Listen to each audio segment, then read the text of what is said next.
ጤና ይስጥልን ውድ ተመልካቾቻችን የተለያዩ ዓለም አቀፋዊ ጉዳዮችን የሚዳስሰው ኤንቢሲ ዓለም አቀፍ ተጀምሯል። ነጻነት ለቀውና ቢኒያም ካሴ አብረናችሁ ቆይታ የምናደርግ ይሆናል። ከኛ ጋር ሆኑ ተመልካቾች ነጻነት አለ እንደምን ቢኒ ሁሉ መልካም አለን። ሳምንቱ እንግዲህ በርግጥ ከሮቡ እስከ ቅዳሜ በርካታ ጉዳዮች ዓለማችን ላይ ተከስተዋል። ምናልባት የታሪፍ ጉዳይ የዓለምን የጂኦፖለቲካ እስከዛሬ ቆየንባቸውን ፕሮግራሞቻችንን ድጋሚ ደግሞ በታሪፍ መንገድ ሪቫይዝ የሚያደርግ አካሄድ በመሆኑ ዛሬ የአሜሪካና የቻይናን የታሪፍ ጉዳይ ወይም የቀረጥ ሰጥ አገባውን የተመለከቱ ከፖለቲካው አንፃር ምንድነው የሚለውን በስፋት እንዳስሳለን። ከዛ በፊት ግን እንደተለመደው ዓለማችን ላይ ሜጀር የተባሉ ወይንም ደግሞ ከመንሰራቸው ፕሮግራሞች ጋር በአብዛኛው ትስስር ያላቸውን ጉዳዮች እናንሳ። ምናልባት የእስራኤል የሩሲያና የሚድል ኢስት አንተ ተመጣጣለ የሩሲያና የአሜሪካ ፖለቲከኞች በቱርክ ኢስታንቡል ያደረጉት ንግግር በተለይም ሁለቱ ሀገራት ንግግር ሲያደርጉ ግንኙነታቸውን እንዴት መመለስ እንዳለባቸው ኖርማላይዜሽን የሚባለውን ብቻ ትኩረት አድርገው ያ ማለት ቴክኒካሊ የሆኑ ነገሮችን በሩሲያ ዩክሬን ጦርነት አላወሩም ማለት ባይሆንም ግን በዋነኝነት ዋነኛው አጀንዳቸው የሞስኮና የዋሽንግተን የፖለቲካ ግንኙነት እንዴት መመለስ አለበት የሚለው ላይ ትኩረት ያደረገ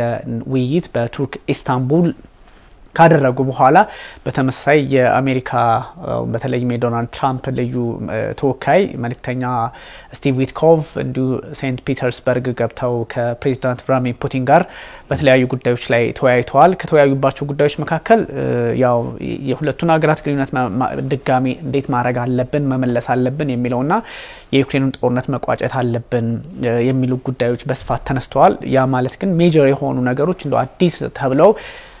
ይሄ ሆኗል የምትለው ነገር ሳይሆን ክሬምሊንም ዋይት ሃውስም የሚያወጡት መግለጫ ዝም ብለህ ስትመለከት በተወሰነ መንገድ የተሸፋፈኑ የሚመስሉ ነገሮች አሉ። ግን ዞሮ ፑቲንና ትራምፕ በተለያዩ ጉዳዮች ራሳቸውን የፖለቲካ ፍላጎት ለማስፈጸም ከራሳቸው ጥቅም አንፃር አንዳንድ ስራዎችን እየሰሩ እንደሆነ ያሳያል። ይሄ ከዚህ ጋር ተያይዞ ደግሞ የሩሲያ የውጭ ጉዳይ ሚኒስትር ሰርጌይ ላቭሮቭ ፕሬዚዳንት ቮሎዲሚር ዜሌንስኪ የሩሲያን ሰዎች ይጠላሉ ብለዋል ከዚህ በፊትና እሳቸው ይጠላሉ ካሉ ደግሞ ከዚህ በፊት የሶቪየት ህብረት አባል በነበሩ አካባቢዎች ላይ የሩሲያ ሰዎች በሚኖሩባቸው አካባቢዎች ማለት አራቱን ግዛት ግምት ውስጥ ያስገቡ ከነሱን መቼም ቢሆን ማስተዳደር አይችሉም። ምክንያቱም የሩሲያ ሰዎች አሉ እሳቸው ደግሞ የሩሲያን ሰዎች ስለሚጣሉ እኛ እሳቸው እንዲመሩ አንፈቅድም የሚል በእነዚህ በአራት ግዛቶች ላይ የሙጥኝ እንዳሉ አሁንም ግልጽ አድርገዋል ሰርጌይ ላቭሮቭ። በርግጥ ዊትኮፍም ራሳቸው እነዚህን አራት ግዛቶች ወደ ሩሲያ የማጠቃለል ውጥን የያዘ ሀሳብ አቅርበዋል በሚልም በተለያዩ የፖለቲካ ተንታኞች እንዲሁ ሲተቹ ነበርና በጣም ሜጀር ከተባሉ ጉዳዮች መካከል የሩሲያና የዩክሬን የሰሞነኛው ውሏቸው ግምት ውስጥ ይገባል። ለከነ በመካከለኛው ምስራቅ ደግሞ የኢራንና የአሜሪካ የሰላም ማለት የኒውክሌር ጦር መሳሪያ ድርድር ዛሬ በኦማን ውስጥ ይጠበቃል። በኦማን ውስጥ የሁለቱ ሀገራት ተወካዮች ያው ቀጥተኛ በሆነ መልኩ ይገናኛሉ ወይስ ቀጥተኛ ባልሆነ መልኩ ይገናኛሉ የሚለውን ነገር ሁለቱም በየፊናቸው የተለያየ አይነት መግለጫ ስላወጡ በጉዳዩ ላይ በኦማን የሚደረገው እንግዲህ የኒውክሌር ጦር መሳሪያውን በተመለከተ የሚደረግ የመጀመሪያ ድርድር ሂደት በምን መልኩ እንደሚቀጥል ምን አብረን የምንመለከት ይሆናል። እኛም ልናነሳው ይገባ ነበር ይሄኛውን ጉዳይ ግን ትንሽ ቀደም ሰዓታት ይቆያሉ። አይ ቲንክ የፕሮግራሙ ቀደም ብሎ ስለተቀረጸ በቀጣይ ፕሮግራማችን ላይ የምንመለስበት ይሆናል። ያው ግን በተደጋጋሚ በስፋት ስላነሳ ነው እውነት ለመናገርም ደግሞ ምን አዲስ ነገር ሊመጣ ይችላል በሚለው ጉዳይ ላይ ምስቲል እኮ ያን ያክል ተስፋ ሰጪ ነገር የሚታይበት አይደለም ተቃርቦ መነጋገር መጀመራቸው መልካም ከመሆኑ በቀር። ስለዚህ የነሱ ጉዳይ አለ። ከዚህ ባሻገር በዛው መካከለኛ ምስራቅ የእስራኤልና የሐማስ ጦርነት እንግዲህ አሁንም በተለያየ መልኩ የተለያየ ቅርጽ ይዞ እየቀጠለ ነው። የእስራኤል ሰዎችን ማለት የጋዛ ሰዎችን ከፍልስጤም የማፈናቀሉን እቅድ በተመለከተ ያው በተደጋጋሚ እናነሳዋለን ይሄን ጉዳይ። አሁንም ሐሳቡ በደንብ በብዙዎች ዘንድ በእስራኤል ባለስልጣናት ዘንድም በተደጋጋሚ የተንጸባረቀ ነው። ከዛ 14000 የሚጠጉ የሐማስ ወታደሮች አሉ የሚል አይነት ሪፖርት ደግሞ እየተመለከትኩ ነበርና እንግዲህ 14000 አዳዲስ ወታደሮች እስራኤል ከኦክቶበር 7 አንስቶ በነበረው ወታደራዊ ዘመቻዋ አጠቃላይ እኮ እርምጃ ወሰድኩባቸው የምትለው የሐማስ ወታደሮች ቁጥር እንኳን ከዚህ በተወሰነ ነው የሚያንሰውና በተወሰነ ነው የሚበልጠው። አዎና አሁን 14000 ሌላ አዲስ ወታደር ደግሞ ሐማስ አለው የሚል አይነት ዜና መሰማቱ ሁለት መልክ አለው ማለት በተለያየ አጋጣሚ ላይ ግብጽ ውስጥ ምልመላ ሲያከናውን ነበር በሌሎች የውጭ ሀገራት ምልመላ ሲያከናውን ነበር 5000 ወታደሮች ምናምን የሚሉ ዘገባዎችን እናይ ነበርና አሁንም ማረጋገጥ አልተቻለም ምክንያቱም ጉዳዩን በተመለከተ በይፋ ሐማስ ያለው ነገር ስለሌለ ኢንዲፔንደንት ሪፖርት ነው እንደዚህ አይነት ክሌም ወይም ይዞ የወጣው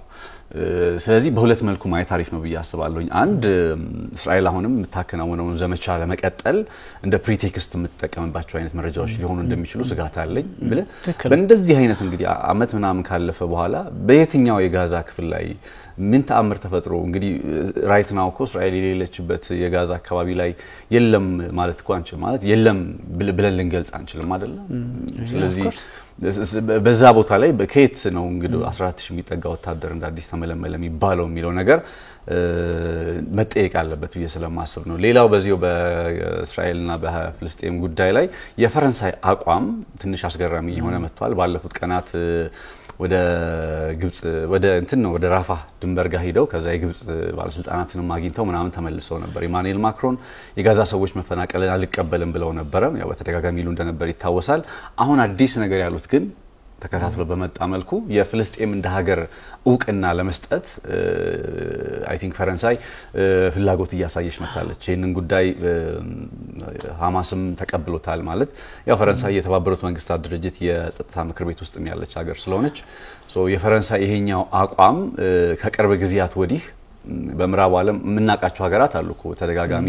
እነ ኖርዌይ አቋማቸውን ሲያንጸባርቁ የነበረ እነ ስፔን በተደጋጋሚ ሲገልጹት የነበረ ጉዳይ አለ ለምሳሌ ስፔን እንደ ሀገር ጭምር እውቅና ሰጣለው እስከማለት ደርሳለች ኖርዌይ ነች አምባሳደር አየርላንድ ኦር ኖርዌይ ደግሞ የእስራኤል ኤምባሲ እንዲዘጋ የተደረገባት ሀገር አለች አየርላንድ ነች አይደል እንደዚህ ኖርዌይ ውስጥም ደግሞ ለፍልስጤሞች እውቅና ሰጥቷል እንደዚህ ያለ የመጣው ሂደቶች አሉ የኦፒኒየን ሽፍት ምንለው የአስተሳሰብ ለውጡ አሁን እየመጣ ወደ ፈረንሳይም የደረሰ ይመስላልና ኢማኑኤል ማክሮን ደግሞ ያው አሁን ከአሜሪካ ጋር ያለው ነገርም ትንሽ መንገጫገጩ እንዳለ ሆኖ እሳቸው ወትሮም መቃወም ይታወቃሉ እና አሜሪካን በተወሰነ መልኩ አሁን ለፍልስጤም እንደ ሀገርነት የቱ ስቴት ሶሉሽን የሚለውን ጉዳይ እያቀነቀኑ ወይም ተግባራዊ እንዲደረግ ድጋፍ እንደሚያደርጉ በመግለጽ ላይ ይገኛሉና እነዚህ ጉዳዮች አይ ቲንክ ጥሩ የመካከለኛው ምስራቅ መረጃዎች ናቸው ያስባሉ ማክሮን ላይ ግን ያው ከዚህ በፊትም ያው የሁለት ሀገራት መፍትሄ ብዙዎቹ ይቀበሉት የለ አሜሪካም እኮ በመርህ ደረጃ ትለዋለች ራሷ እስራኤልም ተደጋጋሚ እኮ ይሉታል አሁን እና ኔታንያሁ ናቸው እንጂ ግን መልሰው ያነሷቸው ጥያቄዎች ደግሞ አሉ አይደል እዛው ላይ እንደነ ኢራን የመሳሰሉ ሀገራት እንደነ ሳውዲ ያሉ ሀገራት በተለይ ኢራን ለእስራኤል ደግሞ እውቅና መስጠት ይጠበቅባቸዋል የሚል ሐሳብ ሰጥቷልና ባይ ዘ ዌይ ቢኒ ተመጋጋቢ ሆኖ አይ ነው ግን አሁን እንደዚህ አይነት ነገሮች ስታነሳቸው አሁን የፍልስጤምን የሀገርነት እውቅና ጉዳይ 147 ሀገር እጅግ በጣም ብዙ ነው ስለዚህ የተወሰነ ብቻመር 65% ምናምን የሚባለውን ነገር የማሳካት እድል አላቸው በመንግስታቱ ድርጅት ግን እንደዚህ አይነት ሐሳቦች ሲነሱና ኢማኑኤል ማክሮን እስራኤል ላይ ነገሮችን እስራኤል ላይ መዘፍዘፍ እስራኤል ብቻ ሀገር እንድትሆን ወይም ደግሞ ሀገር እንዳትሆን እስራኤል ላይ ጫና መፍጠር ምናምን የምዕራቡ ዓለም እንኳን መፍጠር እንድትጎዳም አይፈልጉም እና ኢማኑኤል ማክሮን ጭምር ግን ምንድነው ሐሳብ ያነሱት ይሄ የሚሆነው አይነት ነገር ነው ይሄ የሚሆነው እነዚህ ሀገራትም ለእስራኤል እውቅና መስጠት አለባቸው የሚል ነው ስለዚህ እነዚህ ሀገራት ደግሞ እንደነ ኢራን ያሉ እንደነ ሳውዲ ያሉ ሀገራት እውቅና ሊሰጡ ይችላሉ ለእስራኤል ግን እስራኤል ደግሞ ለፍልስጤም የሁለት ሀገራት መፍትሄ ከዚህ ከዮርዳኖስ ወንዝ እስከ ሜዲትራኒያን የሚለውን ነገር ተቀበላለች ወይ የሚለውን ነገር እዛው ላይ የሚያነሱት ሐሳብ ያኔ ሀል እንደ ኮሚትመንታቸውን በወራት ውስጥ ልናደርገው እንችላለን የሚል ፍንጭ በመንግስታቱ ድርጅት ጉባኤ ላይ ሰኔ ላይ ይመስለኛል እሱም ላይ እናነሳዋለን ልንቀላቀል እንችላለን እውቅና ልንሰጣት እንችላለን የሚል ሐሳብ ሰጥተዋል ግን እንደዚህ አይነት ነገሮች ሐሳቡ አንድ ትልቅ መሪ የትልቅ ሀገር መሪ ግብጽ ውስጥ ገብተው ሚድል ኢስት ውስጥ ገብተው በተለይም የነዚህ የሐማስ ወይ አሚን የጋዛን ሰዎች ጉዳይ ሲያነሱ እንደዚህ አይነት ነገር አለማለት አይችሉምና ፐብሊክ ኦፒኒየኑ ያስማማል በግልጽ ቀይሩታል እና ፈረንሳይ አሁን እንዳልከው ከአሜሪካ ጋር ያሉበት ሰጣ ገባ ሽፍት ለማድረግ ፖለቲካ ምናምን ሊጠቀሙበት ይችላል ግን ያው የሚያነሷቸው ሐሳቦች አንዳንዶቹ እንደዚህ ይባላሉ ግን ነገ ከነገ ወዲያ ያን ያህል ውጤት ላያመጡ ይችላሉ የሚል ስጋት ስላለብኝ ነው የሁለት ሀገራት መፍትሄ ኦብቪየስሊ ስጋትማ እኛም አለብኝ ምክንያቱም እንዳልከው በተደጋጋሚ ይባላል ይነሳል አሁን ለየት የሚያደርገው ፈረንሳይ የምትባለው ሀገር የፍልስጤምን እውቅና ስለመስጠት ታሳቢ ያደረገች ነው። ይሄንን እውቅና ታሳቢ ስታደርግ አሴም ታይም ኢራንም ልትሆን ትችላለች፣ ሳውዲ አረቢያም ልትሆን ትችላለች። ኦብቪየስሊ የእስራኤልን ሀገርነት መካድ አይችሉም። የፍልስጤምን ሀገርነት መካድ እንደማትችለው ሁሉ ማለት ነው። ስለዚህ የሁለት ሀገራት መፍትሄ ማሳቡ እንደዚህ ስለሆነ ለፍልስጤም አሁን 146 147 ሀገራት እውቅና እንደሰጡ ይታወቃል። እነዚህ እንደ ፈረንሳይ የመሰሉ ሀገራትም እነ ዩናይትድ ኪንግደም አስባቸው ግዙፍ የሚባሉ ሀገራት እውቅና እየሰጡ ሲቀጥሉ በተመሳሳይ ጊዜ እነ ሳውዲ አረቢያም ደግሞ ከእስራኤል ጋር ግንኙነታቸውን ኖርማላይዝ ማድረግ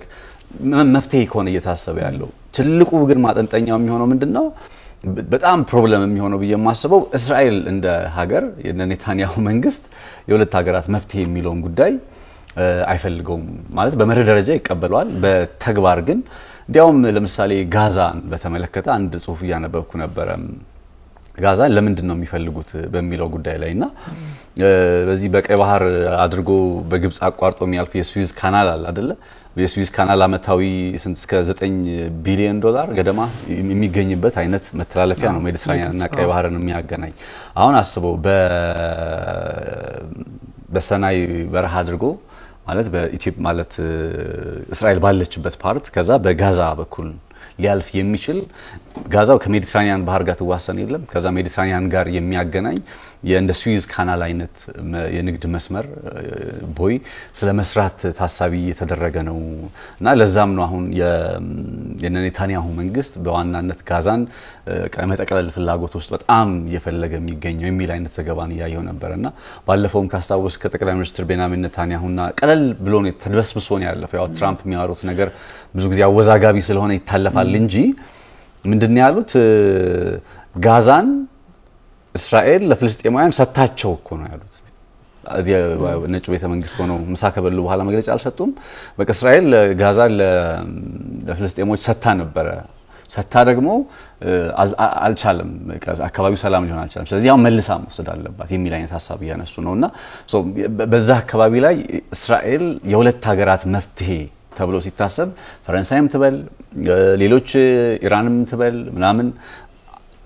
እስራኤልና አሜሪካ ግን ፕራክቲካሊ የሁለት ሀገራት መፍትሄ በሚለው ጉዳይ ላይ አይፈልጉትም። እሱ ነገር በጣም ከባድ ስጋት ነው። ለሱም ነው ከዚህ በፊትም ከሳውዲ አረቢያ ጋር ይሄ እርቅ ይፈጸም ወይንም ደግሞ አንድ ላይ ይስሩ ሲባል የሳውዲ አረቢያ ጥያቄ እኮ ሌላ አልነበረም። አሁን በተለይ ያነሳቻለችው እስራኤል ለፍልስጤም የሀገርነት እውቅና ከሰጠች ዋይናት እኛ ስለምን እንደዚህ አናረጋውም የሚል ነበር። ለምታስበው አሁን ጠቅላይ ሚኒስትር ቤንያሚን ኔታንያሁ ኢራን እውቅና ሰጠቻቸው እንደ ሀገር አልሰጠቻቸው ብዙም ማያሳስባቸው የሚፈልጉት ፍልስጤም ሀገር ከምትሆን ኢራን እውቅና ሳትሰጣት ለእስራኤል እንዲሁ በዓለም አቀፉ የመንግስታቱ ድርጅት እውቅና ኖሯቸው የሚጎልባቸው ነገር ስለሌለ ኢራን እውቅና ሰጠች አልሰጠች ከሚለው አንፃር ለፍልስጤሞች ግን በቃ የሚያስማማው ትልቁ ኢሜጅ እንደነ ፈረንሳይ ያሉ ሀገራት ከምዕራቡ ዓለም በቃ አንኳር የምትላቸው ናቸው። ለአይነት ጥያቄ ማንሳት ከጀመሩ ትልቅ ለውጥ እንዳለ ባይዞይ ተመልካቾቻችን መረዳት ያለባቸው እንዲህ አይነት ነገር እንዳለ ነው። በቃ ዓለም አሁን ብዙ ጊዜኛ ስለ እስራኤል መጥፎ ነገር እስራኤል እንደምንፈልግ ምናምን አይደለም። በቃ የዓለም ትሬንዱ የአሜሪካ የራሷ ባለፈው እኮ ኢራን ሁሉ ነገር ስታወርድባት ያን ሁሉ ሚሳኤል ስታስወነጭፍ አንዷ ፈረንሳይ ናት ስትረባረበ የነበረችው ለማዳን ከዘጠኙ ሀገራት ውስጥ እስራኤል ለማዳን ስትረባረበ የነበረች ፈረንሳይ ናት። አሁን እንዲህ አይነት ሙቭ ውስጥ ከገባች እንዲህ አይነት እንቅስቃሴ ውስጥ ከገባች በቃ የዓለም ፖለቲካ ትሬንዱ መሬት ላይ ያለው ሀቅ ያገናዘበው ነገር አለ ማለት ነውና አንዳንዴ ይሄን ነገርም ምስሉን ለኛ ጥሩ ነው ባይዘው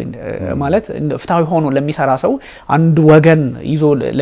ለማይሰራ ሰው ይሄ ትልቅ እንትን ነው። ምክንያቱም አሜሪካም ነገ አቋሟ ላይ ቀየር አይችልም። ትክክለኛ የዲሞክራሲ መሪ አሜሪካ ውስጥ ሲኖር ይሄ ከጂኦፖለቲካው ፍላጎቱ ባሻገር ይሄ በቃ የዓለምን ሚዛን እኩል ለማየት የሚፈልግ ፖለቲከኛ ቢመጣኮ አሁን ባለው ሁኔታ የፍልስጤምና የእስራኤል ጉዳይ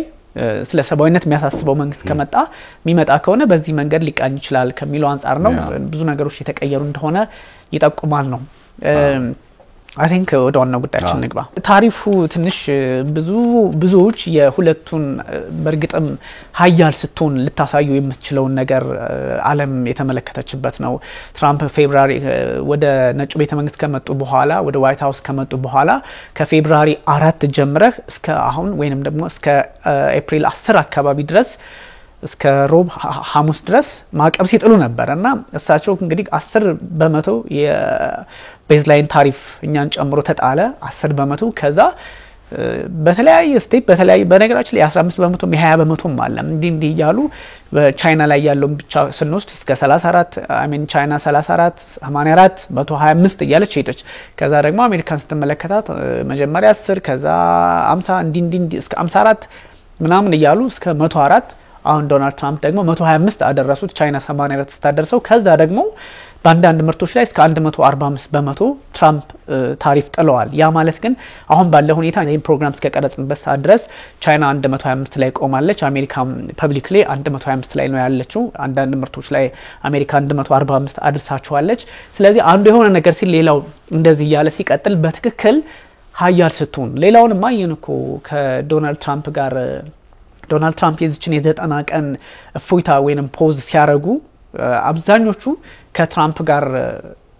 ከ75 በላይ የሚሆኑት ሀገራት ከትራምፕ ጋር በዚህ በቀረጥ ጉዳይ ላይ ለመነጋገር በስልክም በምንም ጥያቄ የጠየቁ ናቸው እንደማንድ ትራምፕ የሚጠቀሙት እንትን ቃል አለ ጸያፍ ቃላውኛ አክቹሊ አገላለጹ ከኔ ጋር ከስር አሉ ከኔ ጋር ደግሞ ተለማመጡኝ አይነት እንትን ምስል እንትን ያለው ትርጉሙ ግን ቃላቱ ደግሞ በእንግሊዘኛ እንትን ስትለው የሆነ ቃላት እንትን ስለሚል ነው እና በሱ አይነት ነገር አብዛኞቹ ከኔ ከስር ይያሉ ነው ወይንም ደግሞ እኔን እየተለማመጡኝ ነው የሚል ሐሳብ ሰጡ ስለዚህ ይሄን ያላደረገችው ማናት ብቸኛው ሀገር ቻይና ናት ስለዚህ ምንድነው ያለው ዶናልድ ትራምፕ ቻይና በቃ ዲስሪስፔክት አርጋናለች አላከበረች ነው እንዴት ታከብራለች በቃ እነሱ 125 ይጥሉ እሷ 125 መጣል የሚችል ሀገር ሆናለች ስለዚህ በዚህ መንገድ ቻይና ላይ ያለውን ብቻ አስቀጥለው ሌሎችን ፖዝ አረጉ አውሮፓ ህብረትም ሌላውም ላይ ለ90 ቀናት የተወሰነ ጊዜ አለና ያው ኢንጀስቲስ የሆነ ትሬድ በእነዚህ ሀገራት ዓለም ሁሉም ግን ኢንጀስቲስ በሆነ ኢፍታዊ በሆነ መንገድ ሙሉ የዓለም ህዝብ አገንስቱ እስራኤል አሜሪካ ትሰራለች ነው የዶናልድ ትራምፕ ሁሉም የዓለም ሀገራት አገንስት ቱ ዩኤስ እየሰሩ ነው ስለዚህ የሆነ ነገር ማየት አለብን በሚል በርግጥ መጣባቸዋለን ይሄን ሁሉ ታሪፍ ከጣሉ በኋላ ሁሉም ትራምፕ በገለጹት አጠቃቀም ሁሉም ሞከረ ስለዚህ ቻይና ብቻ ሲጥሉብኝ እኔ እመጣላለሁ አለች በርግጥ ከ125 በላይ የመሄድ ፍላጎት የለኝም ብላለች አቅሟ ሊሆን ይችላል ግን ብዙ ነገሮች አሳይቷል እና ሁሉም እንዴት ኢፍታዊ ሊሆን ይችላል ለነ ዶናልድ ትራምፕ የሚል ሐሳብ አለ ብዙ እንትኖች አሉ አስቸጋሪ ነገሮች አሉ ግን ያ የዶናልድ ትራምፕ ያው እንደምታውቀው እሳቸው ወደ ስልጣን ከመምጣታቸው በፊትም በሁለተኛ ስልጣን ዘመን በመጀመሪያ ስልጣን ዘመናቸውም ሲያከናውኑት የነበረ ነገር ነው የንግድ ጦርነቱን የመሳሰሉት ነገሮች በተለይ ከቻይና ጋር የነበረው ነገር በተደጋጋሚ የሚታወስ ነገር ነው በመጀመሪያ ዶናልድ ትራምፕ የስልጣን ዘመን ከቻይና ጋር የነበረው የንግድ ጦርነት በዋናነት ይገለጽ የነበረው የፕሮፐርቲ ምንድነው የሚባለው የአእምሮ ንብረት ጥበቃ የሚባለው ነገር አለ አይደል የፈጠራ ውጤቶችን ክሬቲቪቲዎችን እንደዚህ ቻይናዎች እየወሰዱ ኮፒ አድርገው ለምሳሌ ቴስላ የሚባል መኪና አሜሪካን ሀገር ውስጥ ቢሰራ ከዛ ለቻይና ኩባንያ ቴስላ 10 መኪናዎችን ሊያቀርብለት ይችላል የቻይና ኩባንያ ልክ ቴስላን የሚመስል መኪና በመቶ ሺዎች ወይ በሺዎች ሰርቶ ለአፍሪካ ይልካል እንዲህ አይነት የአእምሮ ንብረት ወይም ኢንተሌክቹዋል ፕሮፐርቲስ የሚባለው ነገር በተመለከተ ነበር በመጀመሪያው የስልጣን ዘመናቸው በ2018 ማምና አካባቢ ላይ እነ ሁዋዌን የተመለከቱ ንግድ ጦርነቶቹ ማሳያ የነበሩ ጊዜዎች መለስ ብለን እናስታውሳለን ከዛም በዛም ጊዜ ታሪፍ የሚባለው ነገር ነበር ሁዋዌን ከገበያ የማስወጣት ነገር መለስ ብሎ የሚታወስ ነው በባይደን የስልጣን ዘመን ጊዜ የንግድ ጦርነቱ በተወሰነ መልኩ ረገብ ብሎ ቢቆይም ያን ያክል በሁለቱ ሀገራት መካከል ያለው ውጥረትም እንደዚህ የሚባል ነገር አልነበረም ትራምፕ በሁለተኛ ስልጣን ዘመን ወደ ስልጣን ሲመጡና ሲመለሱ ግን በተደጋጋሚ ስንል እንደነበረው ከሩሲያ ጋር ካለው የንትን ጦርነት የሩሲያ ዩክሬን ጦርነት ይልቅ የሚያሳስባቸውና የሚያስጨንቃቸው በአለም ላይ በአሁኑ ሰዓት ባለ ግዙፍ ኢኮኖሚ በመሆን በቁጥር 2 ደረጃ የምትገለጽ አንዳንዶችም ቁጥር 1 የሚሉ ሊኖሩ ይችላሉ ቁጥር 2 በሚለው ብንቀጥል ልትገለጽ የምትችል ሀገር በኢኮኖሚው በመጪው እስከ 2030 ድረስ ባለው ጊዜ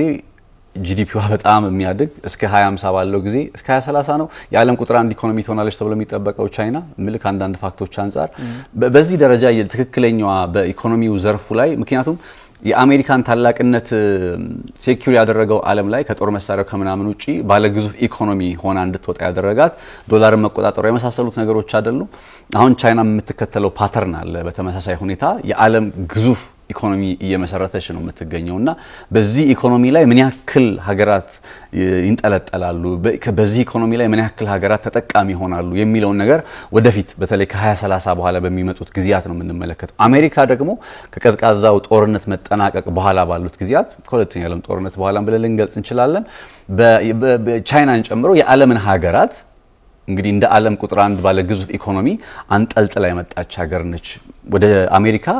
ኤክስፖርት ይደረጋል ሀገራት አመረቱ ሲባል ወደ አሜሪካ ነው የሚልኩት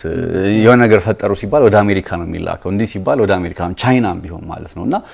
ሶ ራይት ናው ትልቁ የዶናልድ ትራምፕና ማለት የአሜሪካና የቻይና ወደ እንደዚህ አይነት የንግድ ጦርነት ውስጥ እንዲገቡ ካደረጓቸው ምክንያቶች መካከል የመጀመሪያው ትሬድ ኢምባላንስ የሚባለው ነው አይደል የንግድ ጉድለት የሚባለው ለምሳሌ አሜሪካ ወደ ቻይና የምትልከው ወይም ኤክስፖርት የምታደርገው የውጭ ገበያና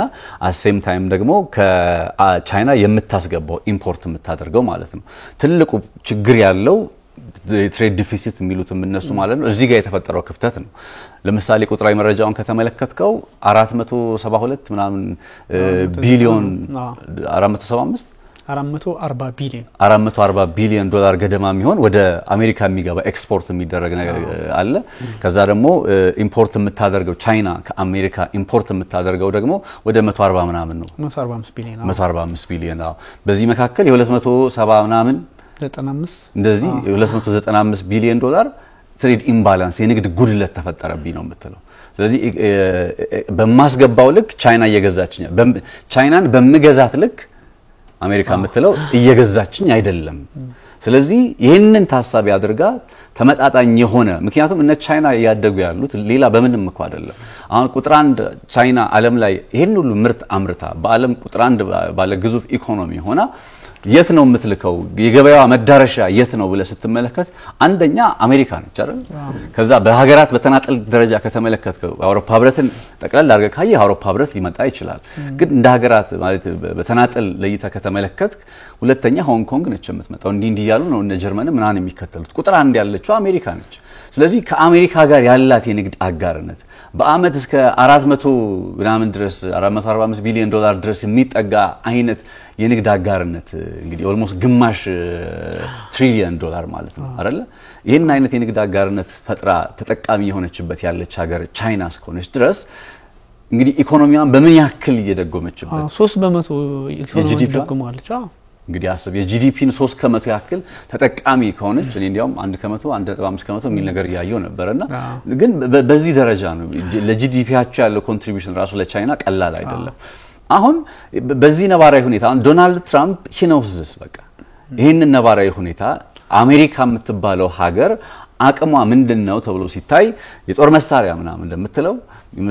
የሶፍት ፓወር ሲባል እንደነበረው በቀደሙት ጊዜያት አሁን ደግሞ ኢኮኖሚያችን ስለሆነ ስለዚህ በዚህ ኢኮኖሚያችን ላይ we can play the cards ማለት ነው ካርዱን መጫወት እንችላለን ነው እያለ የሚገኘው ስለዚህ የመጀመሪያው ጉዳይ የንግድ ጉድለት የሚባለው ነገር ነው ዋንኛው የሰሞነኛው ኢትዮጵያ 10% በጀት ማለት እንትን እንዲጣልብን ያደረገው ዝቅተኛው መሰረታ እና ዩናይትድ ኪንግደምም የጣለባቸው ያ ነው እና ኢቭን እስራኤል እንኳን 17% ምናምን ይጣለባት አይደል በጣም ኔታንያሁ ፈልጎ ነበር አትሊስት ቤዝ ላይ ነው ላይ እንዲመጣ ግን 17% ተጥሎበታል እና ዩናይትድ አረብ ኤሚሬትስ ሳውዲ አረቢያ የመሳሰሉት ሀገራት ቤዝ ላይ ኢትዮጵያም በዛ ሌቭል ላይ ነው ያለችው ታይዋን እንኳን 30 ምናምን ከመቶ ተጥሎባቸው ወዳጅ እየተባባሉ በጣም አስቸጋሪ ነው እና የእንትን እንደየሀገራቱ ጋር እንደሚኖራቸው ግንኙነት በጣም ይወሰናል ከዛ ደግሞ አሁን አገራት ብሪክስን ብለው መጥቷል እንደምታውቀው የአሜሪካን ተገዳዳሪነት ለማስቀረት ዶላርን ለመተካት የሚያደርጉት ጥረት አለ ሶ በሌላ ቋንቋ አሁን ከ70 ምናምን በላይ ሀገር ነው እንግዲህ ያንን ቃል ተጠቅመው ዶናልድ ትራምፕ የሳቸው ግር ስር የወደቁት እንደሳቸው አገላለጽ ማለት ነው። እነ ህንድን ጨምሮ በጣም እነ ጃፓን እነ ደቡብ ኮሪያ ተራስ ይዘዋል፣ ወረፋ ይዘዋል አሁን ዶናልድ ትራምፕን ሄዶ ለማናገር። እንደ ዝም ብለህ ስታስበው እነዚህ ሀገራት እንግዲህ የበጀታቸውን ቻይና እንኳን የበጀቷን 3% ከአሜሪካ ጋር በመታከናውነው የንግድ ግንኙነት የንግድ አጋርነት ላይ የተንጠለጠለ ከሆነ ደግሞ ሌሎቹን ሀገራት ዝም ብለህ አስባቸው የአውሮፓ ህብረትን በለው ኤዥያ ውስጥ ያሉትንም ምናምን ኢቭን እነ ህንድ ራሱ በቃ አማራጭ ያደረጉት መንገድ ሄደን መነጋገር ይሻለናል ከትራምፕ ጋር የሚለው አካሄድ ነው። እነ ሜክሲኮ እነ ግሪንላንድ የሚሞክሩት ጥረት አለ። ይሄ እኛም ታሪፍ እንጥላለን እንዲል እናደርግ እንችላለን የሚሉት ነገር አለ። ግን ሄዶ ምንም አያመጣም። አሁን ሜክሲኮ እንደው ቻይናን በተወሰነ መልኩ ልታነሳ ትችላለህ። ስቲል ቻይናም ከባድ ይሆንባታል። ከዛ ሜክሲኮ እንደሞስታሰባት ወደ 150 ቢሊዮን ምናምን ገደማ የንግድ ጉድለት አለባቸው በመካከል። አሁን ሜክሲኮ አሜሪካ ላይ ታሪፍ ስጥል አስበው ኢኮኖሚው ትልቅ ኢኮኖሚ ስለሆነ ኮንሱመር ኢኮኖሚ ስለሆነ ያላቸው በዛ ኢኮኖሚ ላይ የተንጠለጠለ ጂዲፒያቸውን ኮንትሪቢዩት የሚያደርጉ ሀገራት በርካታ ናቸው። ስለዚህ የንግድ ጉድለቱ የመጀመሪያው ነው። ሜቢ አንተም ልትቀጥልበት ይችላል። ሁለተኛውና ሌላኛው ጉዳይ በየሀገራቱ መካከል እየተፈጠረ ላለው የዚህ የታሪፍ ጉዳይ የኢንተሌክቹዋል ወይም የፕሮፐርቲ የሚባለው ነገር ቅድም ያነሳውልህ ነበረ። እንዲህ እያለ ባለው የንግድ ውጥረት ላይ ወይም ከታሪፍ ጋር ተያይዞ ከሚነሱ ነጥቦች ውስጥ የሚጠቀሱ ይሆናል ማለት ነው። ቢኒ በቃ ሌላ ምክንያት የላቸውም። በርግጥ ምክንያት ይሄኛው ሳይንሳዊ በሆነ መንገድ ለማቅረብ የተጠቀሙበት ምክንያት አንተ ያነሳው ትሬድ ዴፊሲት የሚባለው ነው። አሜሪካ የምታስገባው ከምታስወጣው እጅጉን በቅድም ባነሳው ቁጥር 440 ቢሊዮን ዶላር እና 195 ቢሊዮን ዶላር በዚህ ልዩነት ላይ ያለውን 295 ቢሊዮን ዶላር ነው። በ295 ቢሊዮን ዶላር ቻይና ተጠቃሚ ሆናለች ወይንም ደግሞ የንግድ ጉድለቱ ትሬድ ዴፊሲት የሚባለው በዚህ ልክ ነው። ስለዚህ አድቫንቴጅ እያያዙብን ነው። በቃ ትራምፕ የሚሉት አድቫንቴጅ እያያዙብን ነው። ስለዚህ ይሄኛው መስተካከል አለበት ነው። ከጅምሩ መነሻቸው ይሄ ነው። በርግጥ ሀሳባቸው አንድና አንድ እዚህ ሁሉ ኢትዮጵያ ላይ 10% ማንም ላይ 17% እስከ ቻይናም ላይ 125% እስከ 145 ታሪፍ ቢጠሉም በዋነኝነት አላማቸው አንደኛ ይሄን የንግድ ጉድለት መሙላት መዝጋት ነው። ሲቀጥል ደግሞ በቃ ታርጌቱ የዚህ ሁሉ ታርጌት ቻይና ናት። በርግጥም የታርጌታቸውን ለማሳካት ቻይናን በራሷ መንገድ ወጣላቸዋለች። አሁን ሁሉም ትራምፕ እንግዲህ በትራምፕ አነጋገር ሁሉም ከሳቸው ጋር ለመስራት በሚፈልግበት አጋጣሚ ስልክ እየደወለ እሳቸው ጋር በተለያዩ በኢሜል በመናም መልእክት እየተላላከ ሁሉም በተለያየ መንገድ ለሚቀጥሉት 90 ቀናት አውሮፓ ህብረትም ሰኞ ቀጠሮ ይዟል። በዚህ መንገድ ስለ ንግድ ሊወያዩ ባሰቡበት አጋጣሚ ቻይና ማዕቀብን በማዕቀብ ታሪፍን በታሪፍ በርግጥ አቅሙ ስላላት እንደዛ የማድረግ ሂደት ውስጥ ገብታለችና እጅግ ይሄኛው ውስብስብ ነውና ታሪፉ የጣሉበትን መንገድ አንድ ቻርት ነገር ሲያሳዩ ነበር። ተመልካቾቻችንም እናሳያለን። ምንድነው እንትን የሚሉት ምናምን ሲባል ነበርና ያን ያህል ውስብስብም አይደለም ሲያወሩት። በርግጥ ከዛ እንትኑ አጥፊ ሀገራት አሉ ዝም ብለው ደግሞ ዓለም ላይ እንደው አድቫንቴጅ ይዘውብናል ወይም ደግሞ በእኛ ላይ እየተጠቀሙ ነው የሚባሉት ትንሹን 10% የተጣለባቸው ሀገራት እኛን ጨምሮ ያለውን ግምት ውስጥ አስገቡ። ከ10 እስከ 125% የሄዱበትን ርቀት ስትመለከተው ትንሹን የጣሉት እንግዲህ ብዙም ለውጥ ያን ያህል በማያመጡ ሀገራት ላይ ነው። አብዛኛው እንግዲህ አጥፊ የሚባሉት ሀገሮች ናቸው። እንደነ ቻይና ናት። ቻይና ቁጥር 1 ናት። ከሁሉም በላይ አስቸጋሪ ሆነ ወይም ከባዱ ታሪፍ የተጣለባት ቻይና ናት። ምላሽ መስጠት እንደምትችል ስለሚያውቁ ነው ምላሽም ሰጠች። የትሬድ ወይም ደግሞ የንግድ ጉድለት የሚባለው ነገር የንግድ ጉድለት ይሄ ካለማወቅ ምንለው አይነት ሳይሆን ቅድም አንተ በደንብ ሳይንሳዊ አድርገህ ስላወራው ነው። ወጪ ሲቀነስ አሚን የምታስገባው ኤክስፖርት ወጪና ገቢ ሲቀናነስ የሚመጣው ልዩነት ነው ትሬድ ዴፊሲት። ይሄ ዝም ብለን የምንለው ሳይሆን ስለዚህ የዛ ልዩነት ከፍ ካለ አንተ የምትልከው ካነሰ ከሌሎች የምታስገባው ከበዛ የንግድ ጉድለት ተከስቷል ማለት ነው። ይሄ ኤክስፐርት መሆንም አይፈልግም። ኢትዮጵያ ሁሉ የሚገጥማት እኮ ነው። ኢትዮጵያ ሁሉ በየፓርላማው ስብሰባ ላይ ምን ሰማው ምንልከው ወደ ውጭ ምንልከው አለ አይደለ? ንግዳችን ኤክስፖርት የምናደርገው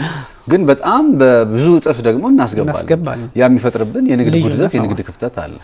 አሜሪካም ላይ ከቻይና የምታስገባው ወደ ቻይና የምትልከው በዚህ መካከል ያለው ልዩነት ትሬድ ኢምባላንስ የንግድ አለመመጣጠን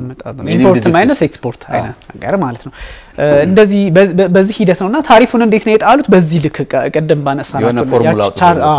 አውጥተውለታል ግን በቃ ፎርሙላ አፍተር ኦል ሊያሳይ የሚችለው ትልቅ አጥፊ የተባሉ ሀገራት እንደነ ቻይና አውሮፓ ህብረትም ትልቅ ነው የተጣለበት እንደነሱ ያሉትን ትልቅ ጉድለት ስላላቸው ከፍ ያለ ማዕቀብ ይጣልባቸዋል ትንሽ ያላቸው ደግሞ ትንሹ ተጥሎባቸዋል ወይንም ደግሞ በጣም ይሄ ቤዝላይን ያሉት ላይ እንደነ ኢትዮጵያ በነገራችን ላይ ሰው በማይኖርባቸው አይላንዶች ደሴቶች ጭምር ላይ ነው ታሪፍ የጣሉትና ይሄ ታሪፍ ሰው በሌለበት አይላንድ ላይ ወይንም ደግሞ ደሴት ላይ ታሪፍ ሲጥሉኮ በቃ አላማ አላቸው not only ለዛም ነውኛ ፖለቲካል ጉዳዮች ስለሆኑ ከመጣኔ ሀብት ውጪ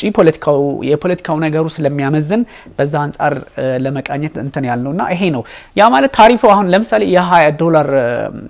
አንድ ምርት ብትገዛ የ$20 ላይ 25% ታሪፍ ተጣለ ሲባል $20 ከዚህ በፊት ሲገዛው የነበረው $5 ይጨምርባል ማለት ነው ስለዚህ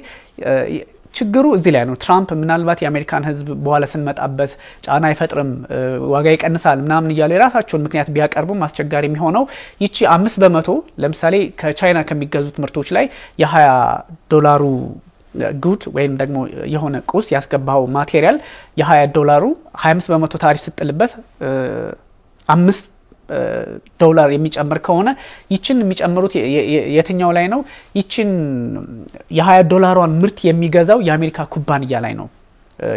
$5 የምትጨምረው ስለዚህ ምንድነው የሚያደርጉት እነዚህ ኩባንያዎች ደግሞ ይችኛዋን ኮምፐንሴት ለማድረግ ከገዢው ላይ ይጥላሉና ትራምፕ እንደሚሉት ችግር የለው ምናምን አይነትም ሳይሆን 5% አንተ ላይ $5 ሲጨምርብህ አንተ ነጋዴ ነህ ስለዚህ ህዝቡ ላይ ደግሞ $5 አገራችን ላይ የምናየው ነገር ስለሆነ እንደዚህ ያለ የሚቀጥለው 50% ሲሆን 10 እያለ ሊሄድ ነው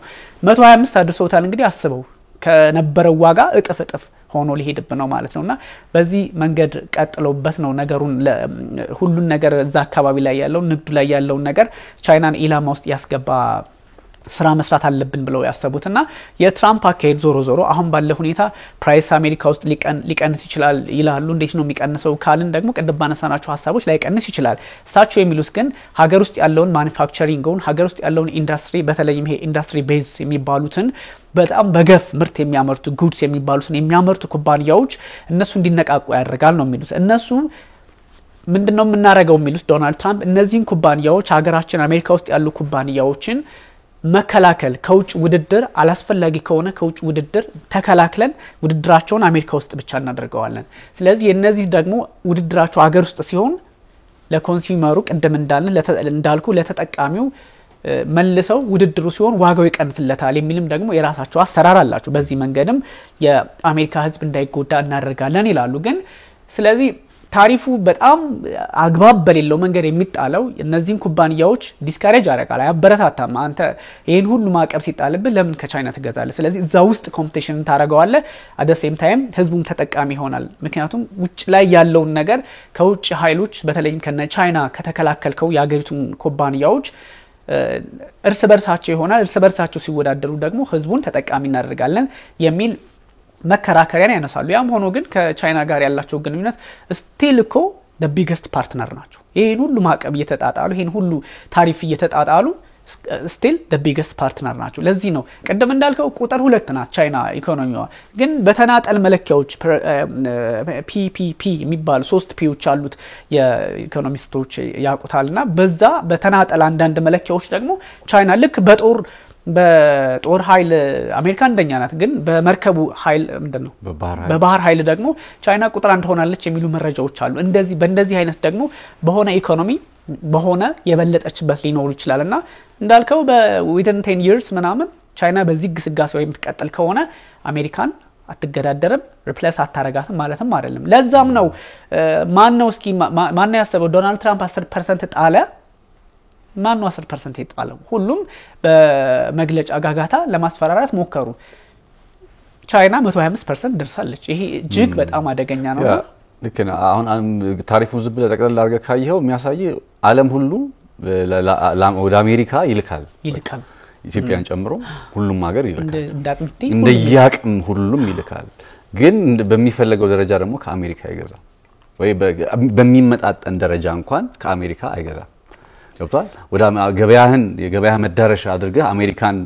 ምሳሌ ቡና ቢኖር ከፍተኛ መጠን ያለው ቡና ወደ አሜሪካ ምትልክ ከሆነ ወደ አሜሪካ በምትልከው ቡና ልክ የቡና ምርት ልክ ተመጣጣኝ የሆነ ምርት ደግሞ ከአሜሪካ ማትገዛ ከሆነ በዛ ምክንያት ነው አሁን ዝቅተኛ 10% ጨምሮ እስከ ከፍተኛ ቻይና ላይ እስከጣለው 125% ድረስ የተደረሰው ማለት ነው ስለዚህ ቻይና ሆነ ሌሎች ሀገራት የሚሰጡበት ምላሽም ከዚሁ ጋር የተገናኘ ነው የሚሆነው ማለት እንዳላቸው አቅም አሁን ቻይና ሌትስ ሴይ ከአሜሪካ ጋር ያላት የንግድ አጋርነት አሁን እኮ በዚህ ደረጃ ቀጠለ ውጥረቱ በዛ እንግዲህ እንዳልኩ ጂዲፒዋን 3% ገደማ የሚሆን ጥቅም ታገኝበታለች ምክንያቱም 440 ቢሊዮን ዶላር ቀላል ገንዘብ አይደለም ግማሽ ትሪሊየን ልትለምትችለው ገንዘብ ነው አሜሪካ ግን ወደ 145 ስለዚህ የ270 ምናምን ቢሊዮን ዶላር ልዩነት ካለ አይደለ ይሄንን የ200 ምናምን 70 ቢሊዮን ዶላር ዝም ብለህ ታሳቢ ስታደርገው ይሄንን ኢኮኖሚ ብታጣ ቻይና ሉዝ ታርግ ትችላለች ወይስ ማን ነው አሜሪካ ሉዝ ማን ነው ሊጎዳ የሚችለው ማን ነው ጥቅሙን ሊያስከብር የሚችለው የሚለው ጥያቄ ስጠይቅ ስቲል መጫወቻ ካርዱ ያለው በእነ ትራምፕ እጅ ነው ያለው ምክንያቱም ገዢዎቹ እነሱ ናቸው ተቀባዮቹ ገበያው እነሱ ጋር ነው ያለው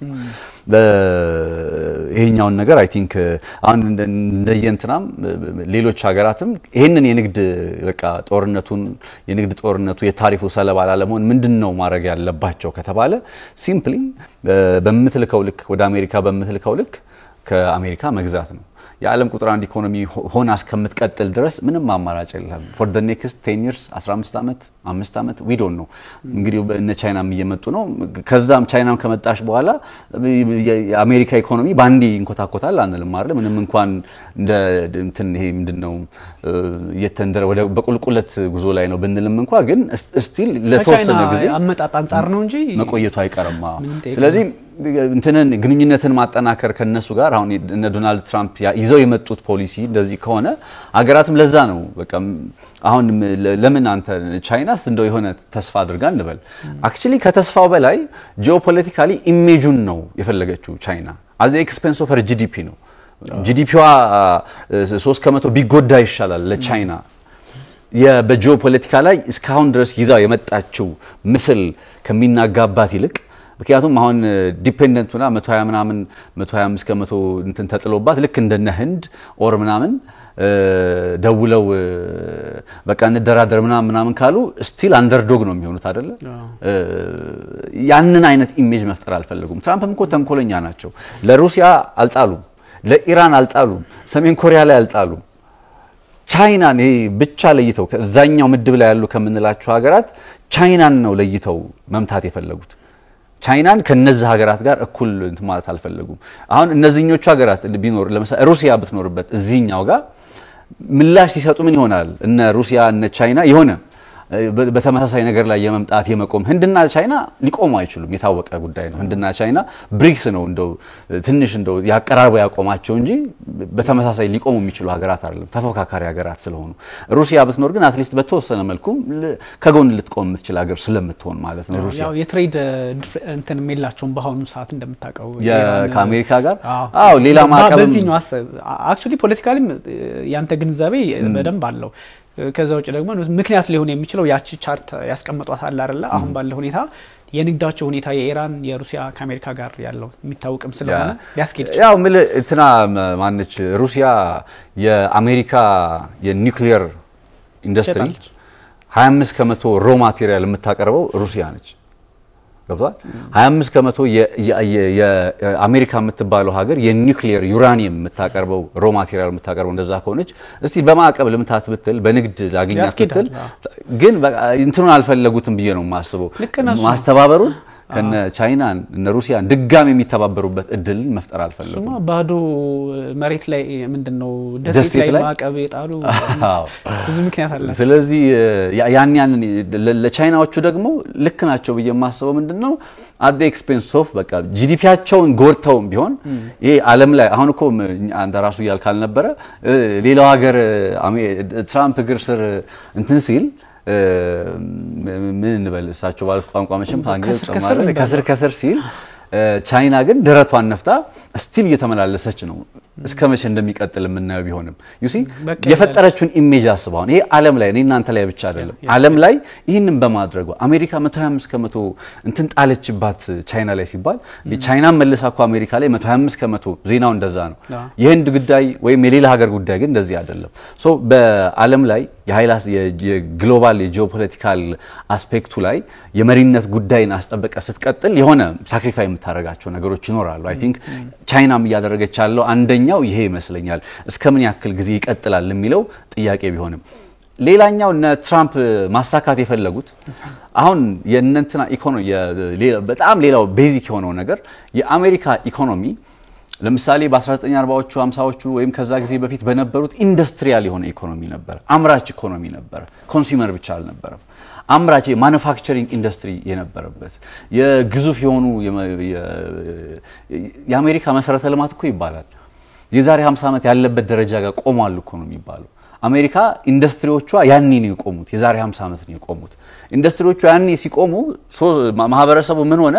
ከማኑፋክቸር ወይም ከአምራች ኢንዱስትሪ ላይ ከመስራት ይልቅ ወደ ኮንሱመርነት ተቀየረና እነ ቻይና የመሰሉ ሀገራት ወይም ሌሎች የምትላቸው ሀገራት ደግሞ አሜሪካ የሚያስፈልጋትን ኢንዱስትሪያል የሆኑ የሚያስፈልጓትን ነገሮች ለአሜሪካ እስከማቅረብ ድረስ ደረሱ አሁን በትራምፕ እቅድ መሰረት እንደው ከተሳካላቸው አሁን አንደኛው ያሰቡት ነገር የዶሜስቲክ ፕሮዳክሽኑን ዶሜስቲክ ኢንዱስትሪያል ማኑፋክቸሪንግ ካምፓኒዎች እንዲመጡ እንዲመሰረቱ ለማድረግ ነው ለምሳሌ አክል ታስታውሳለህ ባለፈው ምንም አይነት ኢንተረስት የለም የትኛውም ፋብሪካ የትኛውም ኩባንያ ወደ አሜሪካ ውስጥ መጥቶ ስራ ቢጀምር በዜሮ ኢንተረስት ስራ ይጀምራል ሲሉ ነበር አሁን ሌላው ሀገር ላይ ቻይና ላይ ማዕቀብ ጣሉ ማለት ታሪፍ ጣሉ ማለት ከቻይና እቃ አይገባም የማይገባበት ደረጃ እየመጣ ነው አሁን 125% መቼስ የእጥፍ እኮ ሊሆን ትንሽ ነው የቀረው ቀድሞ $20 $40 ሆነ ከዛ 20 ብር ይሸጥ የነበረው እቃ አሁን በዚህ ታሪፍ ምክንያት 45 ብር ነው እየተሸጠ ያለው 125% ስለተጨመረበት ማለት ነው አይደለ እንግዲህ አሜሪካ ስትሄድ ግን የ20 ብር እቃ አለ ተመሳሳይ የ45 ብር እቃ አለ ስለዚህ የ20 ብሩን እቃ ካለለት ሰው የ20 ብሩን ነው እንጂ የሚገዛው የ45 ብሩን አይገዛም ኩባንያዎቹ ሙቭ ሊያደርጉ ይችላሉ ወደዛ ኤግዛክትሊ አሁን ይሄንን ገበያ ማግኘት የሚፈልጉ ኩባንያዎች የአሜሪካ ሶሳይቲ ኮንሱመር ስለሆነ ይሄንን ገበያ ለማግኘት የት ይሄዳሉ እዛው አሜሪካ ውስጥ ገብተው ማኑፋክቸሪንግ ኢንዱስትሪያቸውን ይመሰርታሉ ታስታውሳለህ ኤለን መስክ ህንድ ውስጥ ሄጄ የመኪና ፋብሪካ ከፍታለሁ ሲል ከትራምፕ ጋር የተፈጠረ ለመግባባት አሁን በቅርቡ ከስልጣን ከያዙ በኋላ ማለት ነው ኤለን መስክ ፍላጎት አለው ህንድ ሀገር ሄዶ የአምራች ኢንዱስትሪ የመኪና ፋብሪካውን ለመክፈት ምንድነው ሲባል ያው ቃሉ ቢያስጠላም ወይም ትክክለኛ ነው በየባላ ምንም ግን የተለመደ ስለሆነ ርካሽ የሰው ጉልበት አለ ስለሚባል ካምፓኒዎች ቻይና ውስጥ ሲገሰግሱ የነበረው ርካሽ የሰው ጉልበት አለ ስለሚባል ነበር አሁን ህንድ ውስጥ እየገሰገሱ ያሉት ዕውቀቱ እንዳለ ሆኖ ባለሙያዎች ዕውቀት እንዳለ ሆኖ አሜሪካ ውስጥ ከምትከፍለው በሰዓት $8 ትከፍል ከሆነ አሜሪካ ውስጥ ህንድ ውስጥ ሜቢ $3 $4 ከፍል ትችላለ ግልጽ ነገር ነው ስለዚህ ይሄንን ፈልገው የሚሄዱ ሀገራት አሉ አሁን ግን እንትን ሲነሳላቸው ኢንተረስት ወይም ወለድ ሲነሳላቸው ደግሞ እነዚህ ኩባንያዎች ተመልሰው ወደ አሜሪካ እንዲመጡ ተስፋ ይደረጋል ይሄንን በማሰብ ነው እንግዲህ በረጅም ጊዜ ርቀት ውስጥ አሁን እየጣልኩት ያለው ታሪፍ ለአሜሪካውያን ይጠቅማል በማለት ትራምፕ የሚከራከሩት እንጂ በተጨባጭ አሁን ላይ ባለው ነባራዊ ሁኔታ ዋጋ ይጨምርባቸዋል ተጠቃሚዎች የሪል ስቴት ቢዝነስ ላይ የመኪና ቢዝነስ ላይ በብዙ ኢንዱስትሪዎች ላይ ዋጋ ይጨምርባቸዋል ኢን ዘ ሎንግ ረን ግን ትራምፕ እንዳሰቡት ይሄንን ጫና ፈርተው ኩባንያዎች አሜሪካን ሀገር ውስጥ ሄደው ስታብሊሽ ማድረግ የሚጀምሩ ከሆነ ወደ አሜሪካ የሚመጡ ከሆነ ሜቢ በረጅም ጊዜ ርቀት አሜሪካ ያጣችውን ይሄ ኢንዱስትሪያል የሚባለውን አምራች የሆነውን ዘርፍ ድጋሚ መልሳ በእጇ ማስገባት የምትችልበት ሁኔታ ይፈጠራል ያን አረጋሽ ማለት ደግሞ የቀጣይ አመታት መሪነቷን አስጠብቃ ቀጣለሽ ማለት ነው በሌላ ቋንቋ በነገር ላይ ምክንያቱም እነ ቻይና አቺቭ ያደረጉት በማኑፋክቸሪንግ ኢንዱስትሪ አምራች ኢንዱስትሪ እኮ ነው ቻይና ተአምር ይሰራላቸው እና አሜሪካ የሆነ ሰዓት ላይ ተውት የኛውን ኢንዱስትሪ ስለዚህ ወደዛ ኢንዱስትሪ ውስጥ ለመመለስ ነው አሁን ጥረቱ አምራች ስለዚህ እንትን የጨርቃ ጨርቅ ምናምን ይያልኩ አይደለም አይ ሆፕ አምራች የሚለው ቃል ኢትዮጵያ ውስጥ የተለመደው የጨርቃ ጨርቅ ፋብሪካ የምናም በሚለው እነሱ ጋር ግን በጣም ቶፕ የሆነ በጣም እጅግ ዘመናዊ የሆነ የረቀቀ አይነት ቴክኖሎጂካል አድቫንስመንቶችን አርጋ አስብልኝና ሶ እነዛን ወደዛ ወደ አሜሪካ መመለስ ከቻሉ በመጪዎቹ አመታትም የአሜሪካን ታላቅነት አስጠብቀው ለመቀጠል እድል ያገኝ ይሆናል ይሳካል ላይ ይሳካም ግን እነ ቻይና ዝም ብሎ ይመለከታሉ ወይ ጥያቄ ነው እሱ ጥሩ ነው እዚህ ላሰብ ላይ እንትን ያ እነ ቻይና እንዳልከው ነው የዶናልድ ትራምፕ አቋም ፖሊሲ አሁን ያለው ሁኔታ በቀንዳንድ አሜሪካዊ ምናምን ሆነ ብታስበው ልክ ሆኖ ልታዩት ይችላል in the long run ነው ግን አሁን ባለው ሁኔታ ግን አንደኛ የኮንሱመር ሶሳይቲ ነው በጣም ገዢ ነው ምንድነው የምታረገው በዚህ ሰዓት ዋጋው አይጨምርበትም ወይ ትራምፕ ባሉት መንገድ በርግጥ በትክክለኛ የኢኮኖሚ አማካሪዎቻቸው ያደረጉት ነገር እንደሆነ ግልጽ ነው ግን ዋጋ ላይ ከፍሉ አይችሉም ግን መጨረሻ ያልከው ነገር ነው ቻይና ተኝታ ሁሉን ነገር ትመለከታለች ወይ ነው ትልቁ ነገር አሁን ዶናልድ ትራምፕ የሚሄዱበት ርቀት አለ በዚህ ልክ የቻይናን ኢኮኖሚ ማስቆም እንችላለን የአሜሪካን የበላይነት በኢኮኖሚው አስቀጥለን ምንሄድበትን አጋጣሚ መፍጠር አለ በግልጽ የአሜሪካ ፖሊሲ የምታውቀው ነው በግልጽ የተቀመጡ ነገሮች አሉ ቻይና ደግሞ ይሄን ነገር አታረግም ማለት አይደለም ቻይና የሀገር ውስጥ ኢኮኖሚ ስቲሙሌት እንዴት እናርግ በሚል ትናንትና ስብሰባ ነበራት ስለዚህ የሀገር ውስጥ ኢኮኖሚ እንዴት ማበረታታት አለብን እንዴት እንዲያንሰራራ እናረጋለን ሲሉ የቻይናን ህዝብ ቁጥር ማሰብ ነው 1.4 ቢሊዮን እና ከዛ በላይ ነው ስለዚህ እነዚህ አምራች ኩባንያዎች አንተ ያልካቸው ግዙፎቹ the giants የሚባሉት እነዚህ ኩባንያዎች አሜሪካ ኮንሱመር አለ ብለው እንደሚያስቡት ሁሉ ይሄን ሁሉ ህዝብ ደግሞ ታሳቢ ያደረገ ምርት እዚሁ ላይ ተጠቃሚውን ያበረታቱ መሄድ ስቲሙሌት ማድረግ ሲባል ወይንም ደግሞ ማነቃቃት ሲባል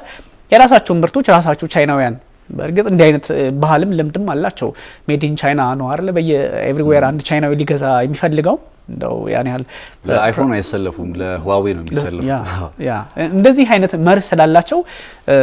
አንደኛ ኮንሱመሩ ምንም እንኳን አሜሪካ ብዙ ቢሆንም ቻይና ውስጥ ያለውን የህዝብ ቁጥር ስትመለከተው ደግሞ በምንም አባስተው ምንም ቀንሰው ምናምን የቻይና ላይ በልጥ አይችልም አሁን ባለው በቁጥሩ ከቁጥር አንፃር ትልቅ ሀብት አለ ለዛም ኮኖኛ አፍሪካ ቀንድ ላይ የእንትንናት የእንትን አባት የምንለው በቃ የህዝብ ቁጥርና ዮር ስትራቴጂ ነው እንደዚህ አይነት ነገሮች አሉና ቻይና አንተ በጣም መጨረሻ ያነሳት ሐሳብ ቻይና ትተኛለች አትተኛም በቃ ልክ ነው 2018 ላይ እኮ 30% የሶላር ፓነል ላይ የሶላር ቁሶች ላይ ዶናልድ ትራምፕ ማዕቀብ 30% ጥለው ነበር እንደምታስታውሰው ያኔ ምንድነው ያደረጉት የቻይና ኩባንያዎች ማሌዥያ ሄዱ ከዛ ማሌዥያ ሄዱ ቪየትናም እና ምንድነው ታይላንድ የመሳሰሉ ሀገራት ሄዱ ወደ 4 የሚሆኑ ሀገራት እዛ እየገጣጠሙ ያለቀላቸውን ማቴሪያል ከነዚህ ሀገራት ወደ አሜሪካ መላክ ጀመሩ ስለዚህ ለሚመጣባቸው ነገር የሆነ ነገር ያዘጋጃሉ ስለዚህ አይተኙም obviously ለምሳሌ በርግጥ ያሆኑ አካሄድ ትንሽ አስቸጋሪ ነው እንደውም አንድ የለንደን ዩኒቨርሲቲ ውስጥ ናቸው አንድ ፕሮፌሰር ስማቸው ራስቸው ነው እሳቸው ምንድነው ያሉት ቻይና እንደዚህ አይነት የታሪፍ የቀረጥ ችግር ሊመጣ እንደሚችል እንኳን ዶናልድ ትራምፕ ቀድሞ ሊመጣ እንደሚችል ግምቱ ኖራት ባይኖራት እንኳን ስትዘጋጅ ነበር ስለዚህ የራሷ መንገድ ይኖራታል እንደማሳያም የሚነሱት እነዚህ ነው ማዕቀብ ሲጣልብህ የሆነ ሀገር ወስደ እዛ ገጣጥመ በዛ ሀገር ስም ወደ ሌላ ልክ እንደ ጎስት ፍሊት አይነት ነገር ወደ አሜሪካ መልሶ ያጥለቀልቀዋል ገበያውን ስለዚህ ሌላ አሁን ሜቢ ትራምፕ ገብቷቸዋል ቻይና ይሄን እንደምታደርግ 2023 ላይ በሪፖርት ወጥቶ ነበር በዛ መሰረት ቻይና ማዕቀብ ብትጥልባትም ሁዋዌ ላይ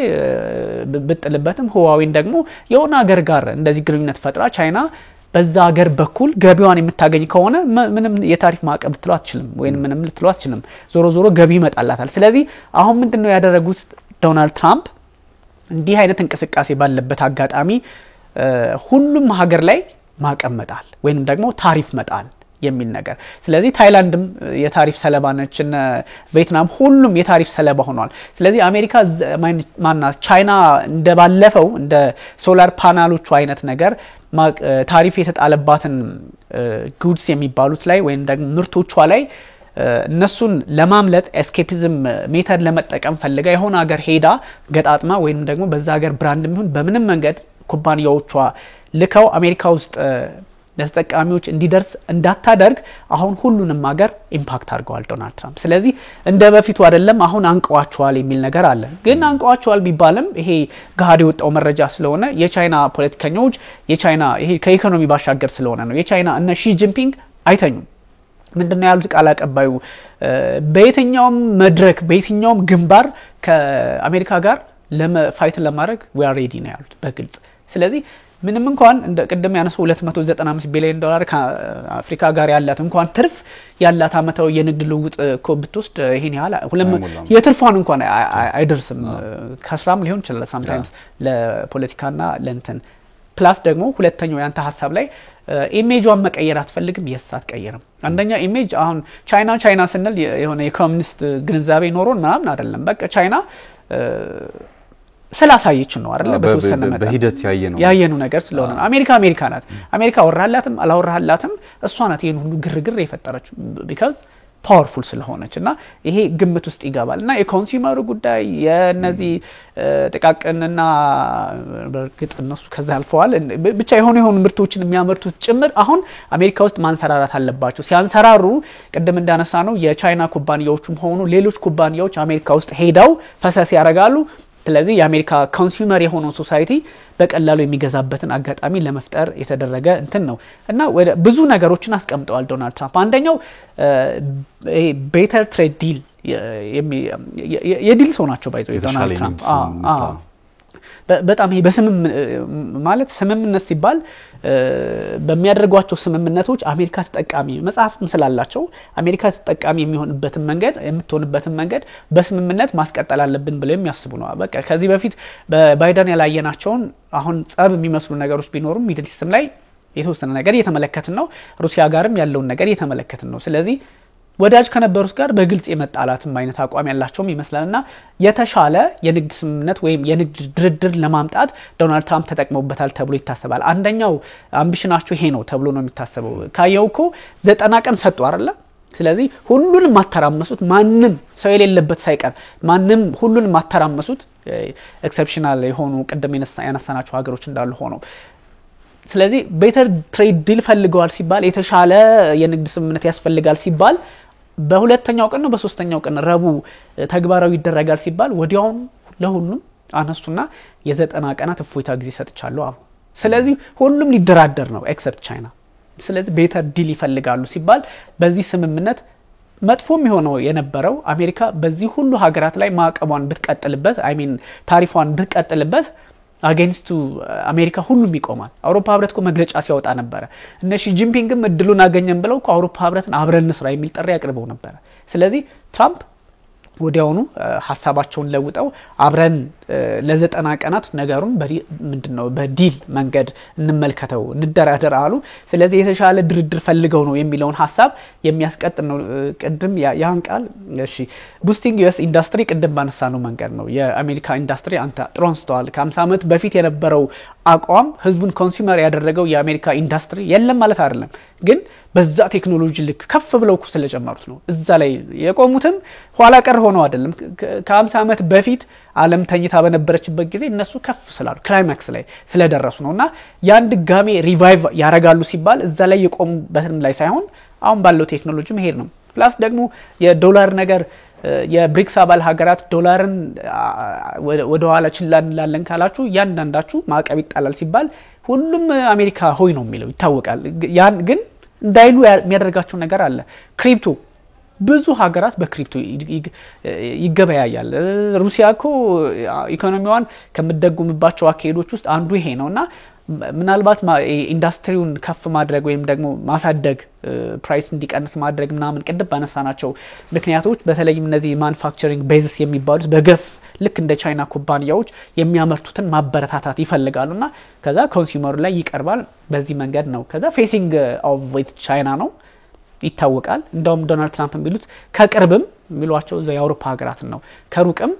ወዳጅ የሚመስሉም ጠላትም በግልጽ ቅርብም ሩቅም ጠላትም ወዳጅም የሆኑ ሀገራት አሜሪካን ሲቦጠቡጡ ኖረዋል ስለዚህ this is our time ነው አሁን የኛ ጊዜ ነው አግባብ የሌለው አድቫንቴጅ ወስደውብናል ስለዚህ እሱን ነገር መመለስ አለብን ነው ቃሉ መቦጥቦጥ ነው የሚሉት actually ትራምፕ ለዛ ነው እሱ አለና raising revenue $36 ትሪሊየን እኮ የብሔራዊ ዴት እንትን አለባቸው እዳ አለባቸው እኮ ስለዚህ ያን መቀነስ ይፈልጋሉ ታክስ ደግሞ ከኮንሱመሩ በጣም የሆነ አሰራር አለ በሱ መቀነስ ይፈልጋሉና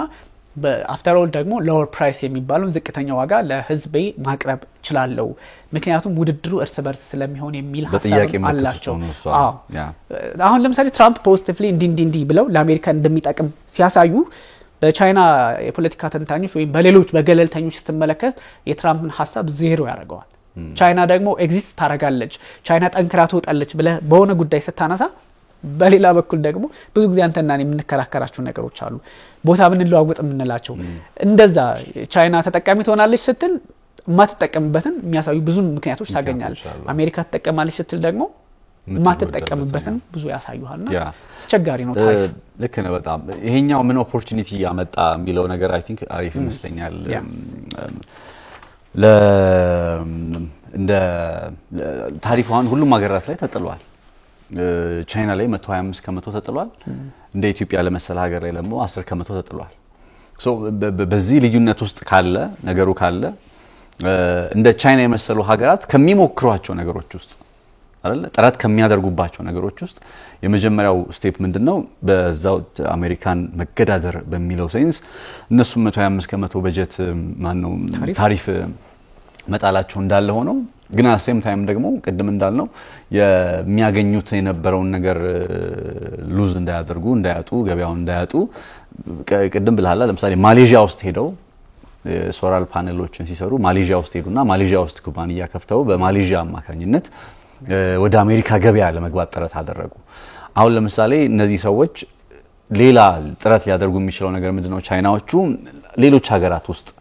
ምሳሌ ዝቅተኛ የሆነ የታሪፍ መጠን ያለባቸው ሀገራትን አማራጭ ያደርጋሉ ሌትስ ኢትዮጵያን አማራጭ ያደርጉ ይችላሉ ባያደርጉ እንኳን እንዴት ነው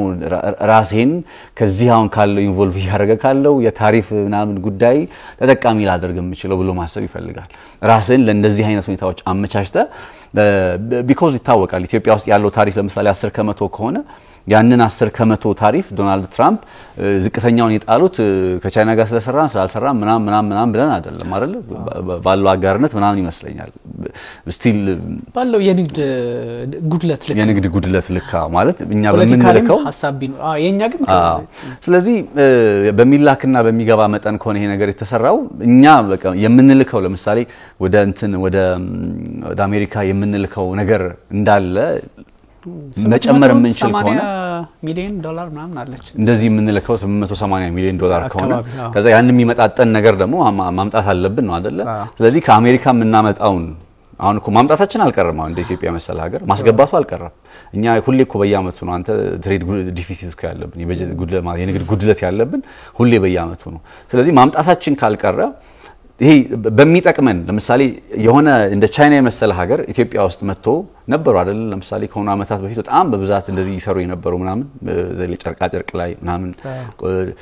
እነዚህ ኩባንያዎች ወደ ኢትዮጵያ መጥተው then ወደ አሜሪካ ገበያ የሚልኩበት መንገድ ቢፈጠር ኢትዮጵያ የምትልከው ወደ አሜሪካ የምትልከው ተደርጎ ነው የሚቆጠረው አይደለ ዜን ማስገባታችን ስለማይቀር ደግሞ የምናስገባውን ነገር ከአሜሪካ ገበያ ብናስገባ ትራምፕ ችግር የለባቸው የቻይና ዕቃ መጣብኝ ምናምን አይደለም በእንታስገቡት ልክ በመትልኩት ልክ አስገቡ ወሰዱ በመሸጡልን ልክ ግዙ ነው ፖይንታቸው ስለዚህ እንደዛ ከሆነ ኦፖርቹኒቲ ይዞ መጥቷል ብዬ ነው ማሰበው ለዝቅተኛ የሆነ የታሪፍ ጫና ላለባቸው ሀገራት ይሄኛው አጋጣሚ ኦፖርቹኒቲ ይዞላቸው መጥቷል ስለዚህ ይሄን ኦፖርቹኒቲ ይሄንን እድል ኤክስፕሎይት ማድረግ አለባቸው ሀገራት የሚል መረዳት አለ በተለይ እንደ ኢትዮጵያ የመሰለው ዝቅተኛ የሆነ የታሪፍ እንትን ይጣለባቸው ሀገራት ይሄንን አጋጣሚ ሊጠቀሙበት ይገባል ከሁለቱም ጋር መስራት ስለሚችል ኢትዮጵያ ከአሜሪካም ጋር ተሰራለች ከቻይናም ጋር ተሰራለች ዶናልድ ትራምፕም ቻይና በመሆኑ አይደለም ቻይና በመትሸጥልን ልክ ትግዛን ነው ይያሉ ያሉት ትራምፕ በቃ በሌላ ቋንቋ ትሬድ ዲፊሲት ምናምን ስለ የነበረው ሐሳብ በመትሸጥልን ልክ ትግዛን ነው የሚሉት ስለዚህ ይሄንን ማመጣጠን ከተቻለ ዋይ ናት ኤክስፕሎይት ማድረግ የማይቻልበት ኦፖርቹኒቲ ለምን ይሆናል? ይሄኛውን ነገር እንደው ስለ ዓለም አቀፉ የታሪፍ ጉዳይ እያነሳን እኛም በዛ ታሪፍ ውስጥ ስማችን አብሮ ስላለ ከዛ አንፃር ታሳቢ የሚደረግ ነው ብዬ ስለማስብ ነው። ሌላኛው እንደው መጨረሻ ሐሳብ ማነሳው የቻይናዎቹ ጉዳይ እንዳልከው ዝም ሊሉ አይችሉም። ቻይና አማራጭ መንገዶቻቸውን በደንብ ይፈልጋሉ። ይሄን ነገር ተጠቃሚ እንዴት ይሆናሉ የሚለውን ነገር በደንብ ይፈልጋሉ። ቻይና በድንገት አይደለም እንዲሆነችው። ቻይና የሆነ አሜሪካ ስለፈለገቻት ወይ ስላልፈለገቻት አይደለም የዓለም ቁጥር 2 ኢኮኖሚ የሆነችው። በጣም ተአምረኛ ሰዎች ናቸው። እዚህ ቦታ ላይ የደረሱ ዲዘርቭ ስለሚያደርጉ ነው። እኔ እላለሁኛ ለምሳሌ ዓለም የተቆጣጠሩት አይሁዶች ናቸው ምናምን ይባላል አይደል? እኔ ግን ዲዘርቭ ስለሚያደርጉ ነው። ማለት በዓለም ላይ እንደነሱ አይነት በጣም ታጋይ ህዝብ እስኪ ነገር በጣም በቃ ለስራ የተፈጠሩ ሰዎች ናቸው። ሴራው ምናምን እንዳለ ሆኖ ሌላ ዲቫይን ሰው ሊያገናኙ ሲሞክር እንደዛ ሲደረግ ነው ስህተት የሚሆነው። በጣም ታጋይ ህዝቦች ናቸው። ሩሲያ ውስጥ አንድ ጊዜ ምን ሆነ መሰለ በ1980ዎቹ መጨረሻ ላይ የትምህርት ኢሊትሬሲ ሌቭል የዓለማችን ዝቅተኛ ኢሊትሬሲ ሌቭል ከነበረባቸው አካባቢዎች ውስጥ ሩሲያ ውስጥ የሚኖሩ አይሁዶች ነበሩ። ከዛ በዘመቻ መልክ ጀመሩና ሁለተኛ የዓለም ጦርነት ሊጀመር በ1930ዎቹ አካባቢ ላይ ኦልሞስት ሩሲያ ውስጥ አሉ የሚባሉ ዶክተሮችን 42% ምናምን እነሱ አይሁዶች ሆኑ በ50 ዓመት በ60 ዓመት ጊዜ ውስጥ ማለት ሶ this much እንትን ናቸው። እና አሁን የቻይናዎችንም ማነሳለ ለዚህ ነው። በስራ ነው እዚህ የደረሱት ቻይናዎቹ ለፍተው ነው። ከባህሩ በቀር አሉ ምንድነው የሚሉት ከውቅያኖስ ውስጥ ካሉ ነገሮች መካከል የማይበላው እንትኑ ብቻ መርከቡ ብቻ ነው ብለው ነው ገብቷል። ብዙ መስዋዕትነትን ከፍለው ነው ብዙ ዜጎቻቸው አልቀውባቸው በረሃብ አልቀውባቸው በመከራ አልቀውባቸው ታግለው ነው እዚህ የደረሱት። እና ዲዘርቭ ስለሚያደርጉ ነው ገብቷል አይደል? እንደዚህ አይነት ዲዘርቭድ የሆነ እድገትን ደግሞ ትራምፕ ታሪፍ ስላልጣለ የሚያቆመው አይነት አይደለም በፍጹም። ባይዘው ቻይናን በየትኛው አጋጣሚ ማቆም አትችልም። ታሪፍ ስለጣልክባት ምናምን ምለ በቃ ራስህን እንትን እኮ ነው አሁን ትንሽ በከፍታ ላይ የምትቆይበትን ጊዜ ለማስቀጠል የምታደርገው ጥረት ነው። አንዳንዴ በቃ የመጨረሻው ደውል እስከሚጠበቀው ነቀነኒሳ እስከመጨረሻው ደውል ይዞራሉ። ከኋላ ሁለተኛ ሆኖ like የመጨረሻው ላይ ሲመጣ መሮጣቸው አንደኛ የሆነው ሰውዬ ሂኖስስ ያቋል ደውሉ ሲደወል። አሜሪካዎቹም በቃ ያቁታል የሆነ ሰዓት ላይ ቻይና ጥላቸው ያ ከመምጣቱ በፊት የተወሰነ ጊዜ ለማራዘም የተወሰነ ጊዜ ነገሮችን ለመቆጣጠርና እነሱም ደግሞ አትሊስት ክብራቸውን መሪነታቸውን አስጠብቀው ለመቀጠል የሚያደርጉት ጥረት ነው እንጂ በቃ ቻይናን ኢኮኖሚዋን እድገቷን ምናምን ማንንም ማቆም አይችልም። አይደለም በትራምፕ መምጣትና መሄድ ቀርቶ ኢኮኖሚያቸውን ለመቀየጥ ደግሞ በጣም ብዙ ጥረት እያደረጉ ነው። ቅድም በጣም ያነሳው የሀገር ውስጥ ማህበረሰባቸውን ኮንሱመር እንዲሆን ራሱ ያ የህዝብ ቁጥር እኮ 1.4 ቢሊዮን ዶላር ምናምን ቀላል ህዝብ ቁጥር እኮ አይደለም። በቃ ትልቁ ሀብት ሀገር አለኝ የሚለው ሀብት እሱ አይደለ የህዝብ ቁጥር አይደለ አለ የሚባለው ሀብት አሜሪካ ስንት ነው? 300-400 ሚሊዮን 355 እንደዚህ ምን ያክል ልዩነት እንዳላቸው ይሄ ኢኮኖሚ እዛ ያለው የቻይና ኢኮኖሚ ሌላውን ሀገር ትተው አሜሪካን ትተው አውሮፓ ህብረትን ትተው ምናምን እዛው ማህበረሰቡ የቻይናው ማህበረሰብ ኮንሱመር ማህበረሰብ ሲሆን አስበው ገዢ ሲሆን አስበው ያ ማህበረሰብ ትራንዛክሽኑ እዛው ሲስከረከር አስበው አሜሪካ ታስፈልግም ያንን ማስቀረት አትችልም። ሌላው ቢቀር ተራዝሞ ትችላለህ ግን ልታስቀረው አትችልም። ሶ በዚህ አይነት ፓተርን ውስጥ ስላለች ከቻይና እነ ህንድን የመሰሉ ሀገራት በቃ በመጪው ዘመን ላይ የምታያቸው ትልቁ አቅማቸው ምንድነው? እነዚህ ሀገራት የህዝብ ቁጥራቸው ነው። ዛስዋይ እኛም ኢትዮጵያ የህዝብ ቁጥሯ 135 ሚሊዮን ምናምን ስንል ቅዠት አይደለም። የህዝብ ቁጥር ሀገራት ተአምር እየሰሩበት ያለ እነ ናይጄሪያ ዝም ብለህ ታያቸዋለህ። በመጪዎቹ አመታት ህዝብ ቁጥራቸው ከፍተኛ የሆነ ሀገራት አሪፍ መሪ ካገኙ አሪፍ ፖለቲካ ሲስተም ስነ ምህዳር ከተፈጠረ ተአምር የሚሰሩ ሀገራት መሆናቸው አይቀርም። ማህበረሰባቸው ተአምር መስራቱ አይቀርም። ስለዚህ ቻይና በዚህ ረገድ ግንባር ቀደማ ስለሆነች ማንም ሊያቆማት አይችልም። አይደለም ታሪፍ ቀርቶ ማለት ነው። የመጨረሻ ሐሳብ የጦር ልምምድ ሲያረጉ እኮ ባለፈው በጣም ማይቲ ነው የተባለው እኮ እንደውም አንስተኑ ነበር። የ3-4 ሀገራት የጦር ልምምድ ነው የሚመስለው በጋራ 3-4 ሀገራት አንድ የቻይና ጦር የሚያደርጉ ልምምድ ሳይሆን ሌሎች ሀገራት ጋር የሚያደርጉ ልምምድ ነው የተባለው እኮ ማይቲ ስለሆኑ ነው። በቃ በህዝብ ቁጥርም በምንም አቅማቸው ከፍ ስላለ ነውና ይሄኛው ነገር ነውና አሁን በጣም ትልቁ ነገር ሴኩር ማድረግ የቻሉት ሺ ጂንፒንግ ወይም ደግሞ የቻይና ፖለቲከኞች በምንም መንገድ ተገዳድረው ሊቀጥሉ እንደሚችሉ ቅድም ባነሳናቸው መንገዶች እኮ ከሰባዎቹ ወዲህ እንኳን እኮ እዚህ ኢኮኖሚ ላይ ለመድረስ እኮ የሄዱበትን ርቀት ስትመለከት እኮ በጣም ታግለዋል። ስለዚህ ይሄ መሰረቱ ልክ እየሆነ የመጣ ነው። መሰረቱ ልክ አንደኛ በሰው ሀገር ላይ ጣልቃ ባለመግባት መሰረቱን ያደረገ ፖሊሲ ላይ ተመስርተው ያመጡት ነውና ናቹራል የሆነ የኢኮኖሚ እድገት ነው ያላቸውና በቀላሉ እንትን የሚል አይደለም። አሁን እኮ ለዓለም ታማኝ የንግድ አጋር ማነች ቢባል እኮ አሜሪካ ላይ ይባል ይችላል፣ ቻይና ነው የምትባለው። ስለዚህ ኢሜጅዋን በዚህ መንገድም የማስቀጠል ፍላጎት ስላላትም ጉዳት አይደርስባትም ምናምን አይደለም፣ በደንብ ይደርስባታል። ግን ታጋይ ስለሆነች የታገለች ኢኮኖሚውን ልታስቀጥል ትችላለች ከሚለው አንፃርና አሁን ዓለም ያለችበት ነገር ደግሞ ራሳቸው ዶናልድ ትራምፕ የሆነ ስርዓትን ያመጡ ነው እንዴ ወደሚል ጥያቄ የሚያመራ ስለሆነ ነገሮች ውስብስብ ቢሆኑም ታሪፉ ግን ከዚህ ሰሞነኛው በጣም ትልቅ የዓለማችን ጉዳይ መሆኑን ለማስታወስ ነው። አይ ቲንክ እናጠናቅላለን። ኦልራይት ያ ውድ ተመልካቾቻችን ስትከታተሉት የነበረው ኤንቢሲ ዓለም አቀፍ ነው። የአሜሪካና የቻይናን የታሪፍ ጉዳይ በተመለከተ በዓለም ኢኮኖሚ ላይ ምን ጫና ሊፈጥር ይችላል እንዲሁም ሁለቱ ሀገራት እስከምን ይዘልቃሉ የሚለውን በስፋት ዳሰነዋል። ነጻነት ላቀውና ቢኒያም ካሴ አብረናችሁ ቆይታ አድርገናል። መልካም ጊዜ ይሁንላችሁ።